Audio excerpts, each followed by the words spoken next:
Hello, ladies and gentlemen, and welcome to the live portion of our global reveal. My name is Brian, and I'm coming to you from our headquarters in California, in the heart of Silicon Valley. Thank you so much for taking time out of your day to join us for this amazing moment in the history of our company. This is a story that we've been eager to tell for some time, and we're excited to continue the dialogue with you. Joining me on stage are 5 of our senior leaders, supported by over 1,400 Lucid team members who have worked so hard to make today possible. Joining us online are reservation holders, fans, and media from around the globe. We're going to take questions from this global audience, as well as from a few members of the press who have joined us here in person in a socially distant manner. So let's go ahead and get started with that first question. So Peter, it's been a long journey. We've been waiting for this day for a while. How do you feel? What's your reaction? Well, firstly, Brian, it's a great privilege and an honor to join thousands and thousands of viewers from around the world. And wherever you are, thank you for your time and your interest in this project, which has been a labor of love for the team. Some of you are dialing in from the middle of the night, and it's great that you can join us. I think today, 9th of September 2020, is a landmark. It's an alignment of many stars. First of all, it's the 170th anniversary of the founding of our state here in California. It's also World EV Day. I'd like to say that we'd planned all this around the standing quarter mile time, the 9.9 seconds of our car. Maybe we did do that. Maybe that's an exaggeration. I think for the entire team, this is a moment of pride and time to reflect upon so many years of damn hard work to get us this far. But for me, I feel it's another step on the ladder, a step on this journey. And I won't rest, I won't celebrate until we've got cars out of that factory in Arizona into the hands of customers who appreciate and enjoy this product. Peter, now that we've shared the Lucid Air and the technological breakthroughs in the EV industry, can you talk a little bit about what you feel are the major achievements that we've made and contributed? Sure. I think the big achievement for me is the whole concept and layout of the car. Designing a car is about three-dimensional package. That's how we design and lay out a car. And for the best part of a century, a car has been designed around a gasoline power plant and layout. This space concept that we've created is truly revolutionary. It's been designed around the potency, the potential of a true miniaturized electric powertrain, taking that to a level that's never been done before. We have a car which is more compact, more agile, and eminently more usable in an urban environment on the outside. And we couple that with perhaps the ultimate luxury of space. No longer do we need a large barge of a car to accommodate a spacious interior. And how we've been able to achieve that is with our core technology, which has been achieved 100% in-house. And there are 3 facets to how we've approached that and what that powertrain represents. First of all, you've seen the miniaturization, which has enabled that space concept to be successfully executed. Secondly, we've seen the performance, and by the performance I mean the sheer raw power of this, but something which is more exciting to me, the sheer efficiency of the system. But there's a third, even more exciting facet and dimension to this technology, which is less evident from all we've shown today. And that is that it's designed for mass production, mass industrialization. And that may surprise the audience. We're starting with a relatively high-end product, not super mass produced, an exclusive product. But it's that future looking, that future vision that enables this mass-produced technology to reduce cost, which will enable it to cascade into lower echelons of the market. And this will transform the way mankind mobilizes, and it will make the car, the true EV experience, more accessible to more people. Thanks, Peter. I think you've really addressed one of James Carter's questions in the World EV Day team about the value of building that car from the ground up. Derek, we talked a lot about the technology, the power, and the range, but there's also a beauty in the design of the sedan. Where did your inspiration come from? I mean, that's a little bit of a difficult question because it's a lot of different things. You know, we look at a very eclectic range of influences. Certainly, we're inspired by our state here in California of beauty and technology. But I think as we got deeper into the program and understood kind of the packaging, the space concept, the size of the vehicle on the inside versus the outside, aerodynamics became a really driving factor. I know Peter and I are both love aircraft and aviation and try to bring as much of that into the vehicle as possible. Certainly the materials that Sue is always talking about and so focused on, also looking at architecture, design, trying to bring as much into that as possible. The inspiration really comes from a range of places. Now, Derek, we've talked a lot about the car, but we're also rethinking the relationship with the customer. Help me with that experience.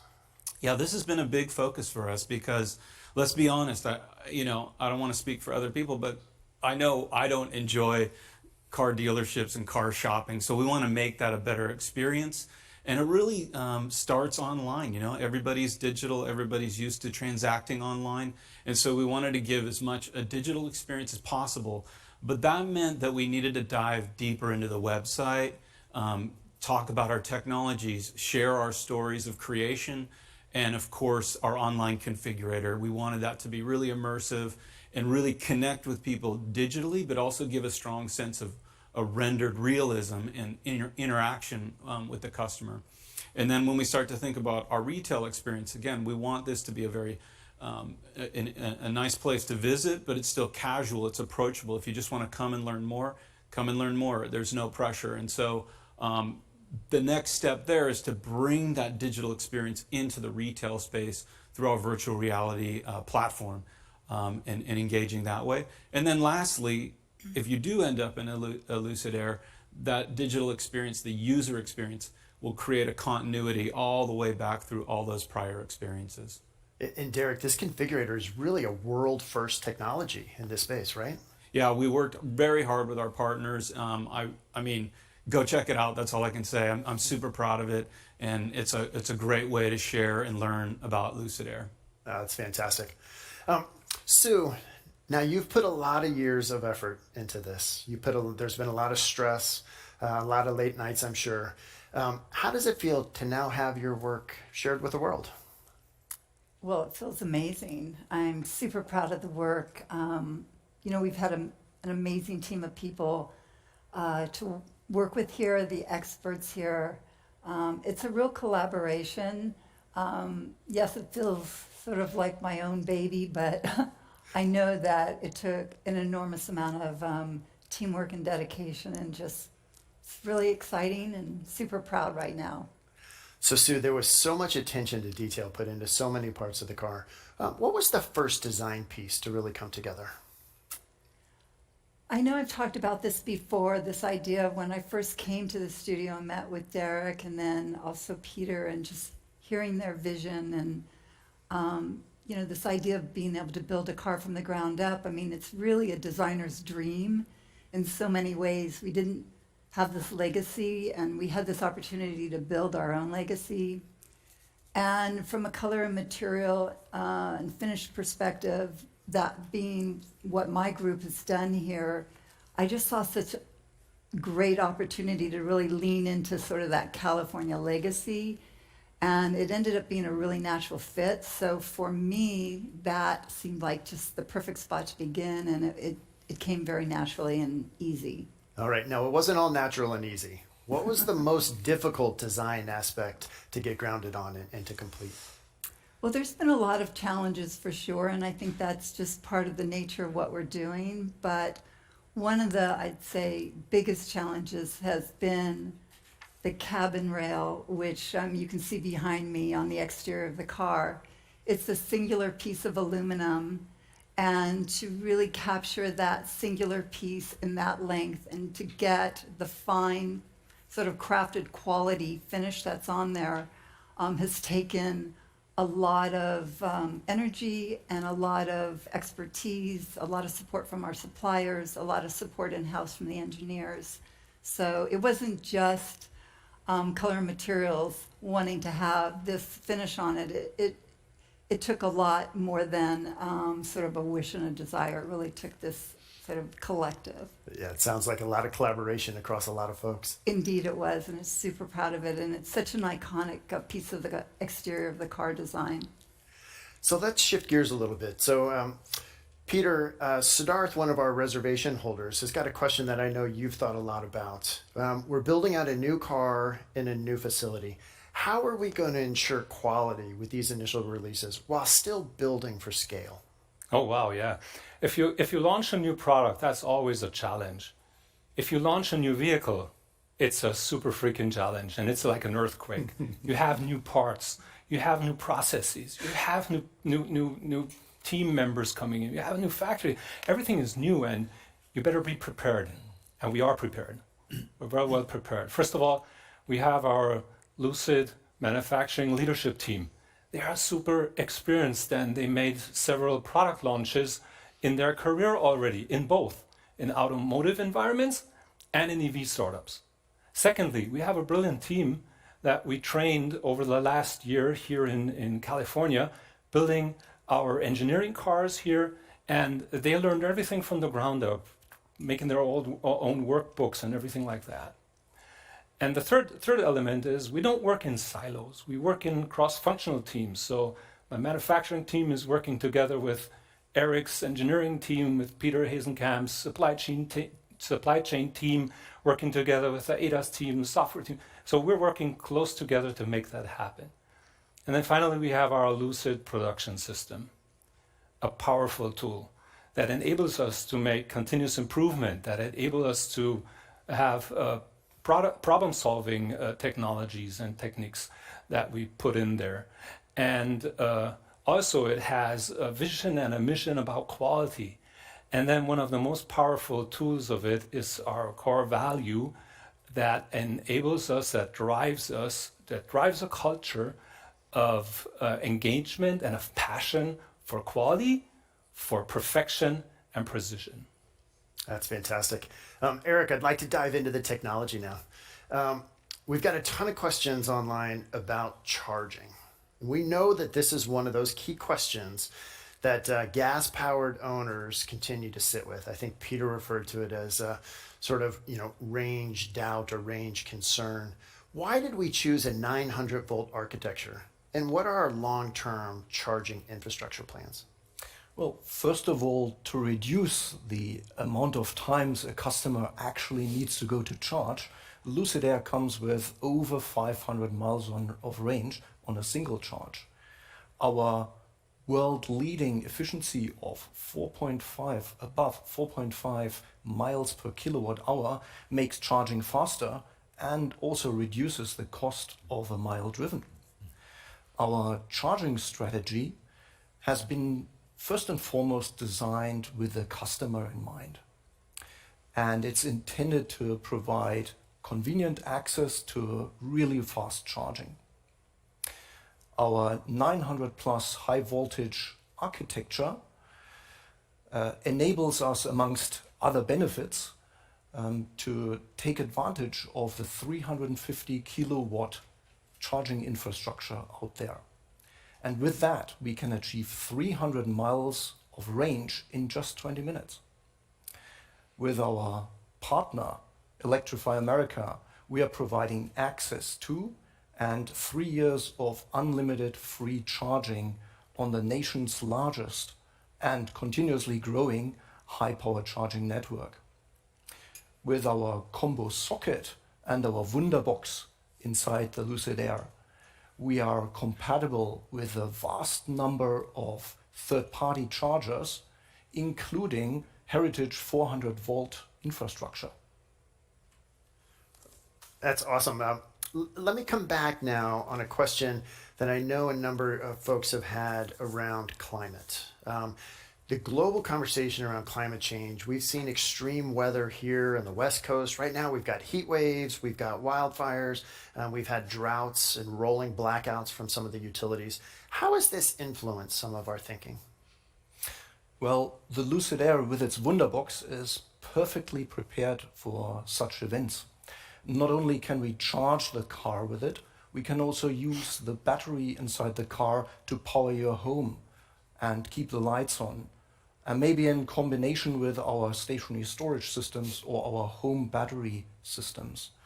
So we believe that vehicle-to-grid applications are the next major step towards sustainable transportation and a significantly more efficient use of our energy resources. Now, Eric, Wunderbox, where did this name come from? There seem to be some Germanic genes in there. All right, we'll come back on that. Peter, I'd like to talk to you about pricing. Pricing is always a topic of conversation, and as a luxury sedan, how did we arrive at your pricing and some of the models? Well, Lucid Air will be available from under $80,000, and that Air model will be available in 2022. Before that, and moving up the range, the Lucid Air Touring will be available in late 21 from $95,000 US. And the range topping Lucid Air Grand Touring will be available mid 21 from $139,000 US. But of course, we start with, unashamedly, the car I love, the Dream Edition, which is right here behind us, because it's got that mid-range punch, it's got the 1,000 horsepower, the 9.9 seconds, don't forget that, Brian, and incredible range. There isn't a car in the market quite like it for triple the price. I think it's actually a snip at 169,000. Now, Peter, is there any truth to the fact the car had to tap the brakes to hit the 9.9 so that it aligned with our date? It's a happy coincidence, All which right. sometimes we create. All right, very good. Derek, the Lucid Air is now launched, and as we've always kind of held as a motto here, we're continuing to look forward, and we got to see a quick glimpse of the Project Gravity and the SUV. How do you see it and some of the future models helping to evolve and advance what we've already brought to market in the Air? Yeah, I mean, Peter's talked about the space concept and how important that's been to Lucid Air, and it's really defined the product, but we're not just launching a car, we're launching a brand, right? And the first product helps define that, but the second and the third and the fourth have to elevate that even further. So we're really taking a deep look at the architecture, applying that to Project Gravity, and making sure that that has all the values and the incredible experience and really takes SUV crossover space to the next level, much the way Lucid Air has for the sedan. But we're also looking at a broader range of products 7 to 10 years out. What else can we do with this amazing technology, with this incredible platform, the versatility, the performance, the space? There's a whole range of product possibilities there. And so we're currently exploring that, and I'm super excited with what the team's been coming up with. That's right. I'm excited to see the Gravity in my garage in the next couple of years. You and me both. Sue, we talk about innovation, and whenever we talk about innovation, sustainability is always aligned with that these days. How do we think about the current topics in the world and materials influencing some of our choices when we think about sustainability? Well, it's a subject we talk about a lot here. I don't think you can build an EV without incorporating sustainable materials. We know that our market is already partaking in that in their own personal lives, whether that's through shopping through organics and local shopping and buying materials that are healthier for fashion, less disposable clothing. There's a lot of things happening on this topic. And from our perspective, of course, we want to use sustainable materials, and we are using sustainable materials. It's a personal passion of mine, as well as it is here at Lucid. And we're looking at materials such as we have a beautiful textile in our interior. It's a combination of wool with 100% recyclable polyester. And it's from an alpaca, so we use the natural color of their wool. And so it means less dye stuffs. And that means less chemicals. We also look at our supplier base and look at where their materials are coming from, where the raw goods are coming from, what the logistics are of those, how far they have to travel to the manufacturing plant, how they're manufactured in the plant. So we really are looking at so many aspects of this, and we want to continue not only with all the sort of sustainable materials that we already have in air, but as we move into our next products to push that even further. Well, it sounds like it's really influencing from the beginning to the end of the thinking process. Yeah, very important. Let me stay with you on a new concept. So in the video, we talked about this concept of space duality when we were talking about the inside of the car. Space duality, can you break that down a bit more for us? Well, I think Derek and Peter have both talked about this, the amount of space that we have on the interior of the car. And the conversation really started with CMF, between CMF, which is the Color Material Design Group, and the Interior Design Group, about wanting to have a different experience on the interior of the car, not only because we had more space, but how could the color and material sort of enhance this idea of the front being a more active place in the car, you know, where you drive, versus the more passive experience you have in the back seat. And with the amount of space that we have, on top of having this beautiful canopy roof, the experience in the back seat is really unique. And by changing the color back there, making it different than the front occupants, it really sort of set that idea in place. And what I found really interesting at some of our past events is people want to get in our back seat first.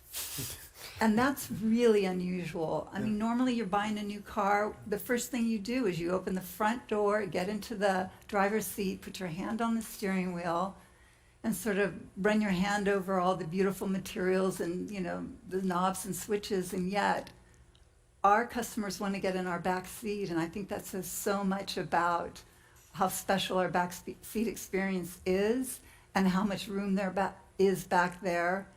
And lastly, that you don't feel discounted or ignored. You really do feel like you're in the car having a conversation with all occupants. So it's been sort of a surprise.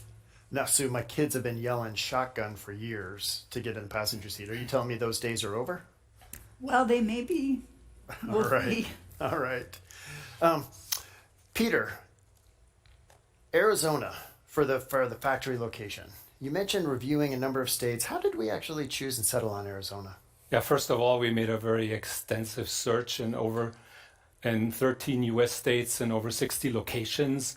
And we looked at factors in regards to geographic location, infrastructure, nearby supply bases, and also looked at talent. And we decided to build the world's most advanced vehicle and to build the first EV greenfield factory in the US in Casa Grande in Arizona. And that's a great place to be. And I can tell you, when I talk about the talent we found there, these are people who are eager to learn, they're willing to step up, they want to build a quality car. And Arizona, Pinal County, the city of Casa Grande, they support us so much. And you can see that in the results. We built the world's fastest factory in less than 9 months there. And that is really great. Peter, do we have a world record on our hands here? Oh, in you terms of bet. factory That's a build? world record, yes. Yeah. You touched on a greenfield factory. and the advantages of a greenfield versus retrofitting in somebody else's factory. Can you expand on that a little bit more? Yeah, sure. Building a greenfield factory from a clean slate is really a good thing to do, because you have your processes and you can design and build your factory around these processes, and it's super efficient what you're doing then there. And what we did is also we can scale our factory up. So we build it first a little bit smaller, and then we go up to tenfold of it. And that's the most efficient way you can do it. You can never do that with an existing plant. You always have a plant from the 20th century, and you have to follow the processes of that decade or century. Now, Peter, I'd like to put you on the spot and get specific, right? 9 months, we've got cars that are being built there. What are we building now at the factory? And kind of lay out the next 6 months for us. Yeah. So now at the moment, the first engineering cars are rolling out of General Assembly. And these are cars that we will hand over to Eric's teams, and that they get finally tested and final tested now. And then we're going to step into RC, so-called RCs. These are release candidates. These are cars for manufacturing that we can dial in our equipment to the fraction of a millimeter, so we can produce quality in next spring, when we will SOP, have start of production, and hand over the first cars to our customers. Super excited. That'll be an exciting spring indeed. Eric, we've had some questions from reservation holders all around the world, including Loe, who want to know how we're preparing the Lucid Air to keep that incredible level of performance in some of the world's most extreme climates, like the Arabian Gulf or some of the deserts here in the US. Yeah, extreme climates for me immediately lead me into our in-house designed and developed heating, air conditioning, and thermal systems. First and foremost, they are designed to keep our drivers and passengers comfortable in our spacious cabin, obviously.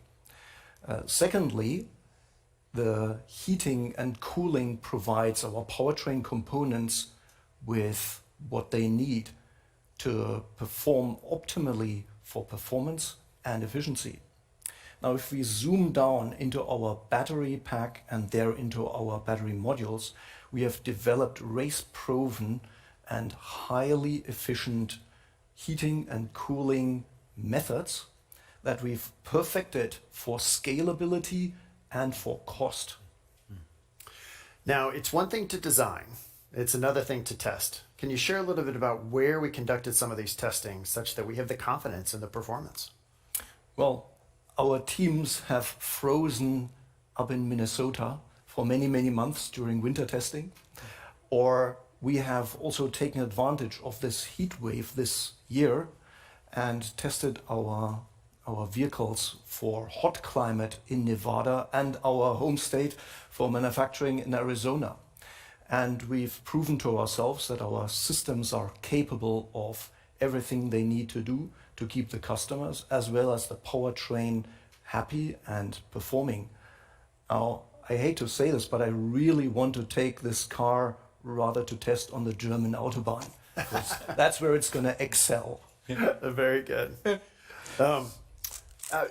Peter, when we talk about investment in Lucid Motors, Arthur, one of our reservation holders, is a question around Lucid's IPO strategy, right? Are we thinking about going public, and what's the timing that we're thinking? Yes, it's part of our strategy to IPO. We anticipate doing that within the next couple of years.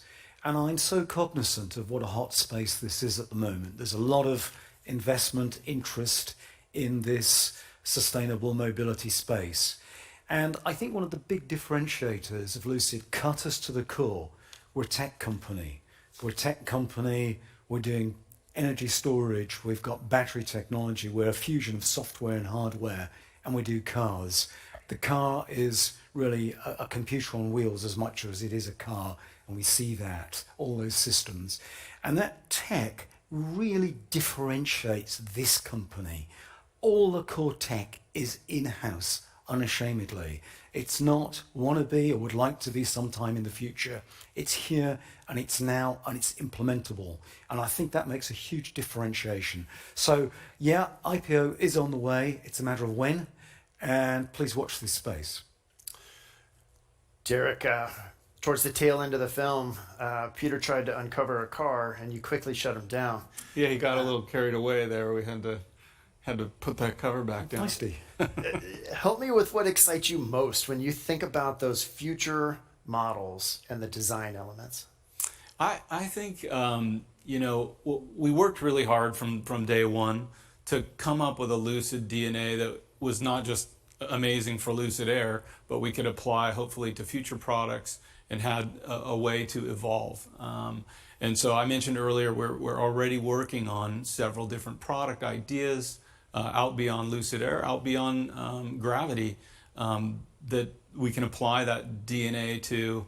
Of course, everything we do, we're thinking about our future customer. You know, we've spent a lot of time trying to get our head in that space. I know all of us love cars. We love technology. You know, we're partly designing cars for ourselves, but we're also thinking about that consumer.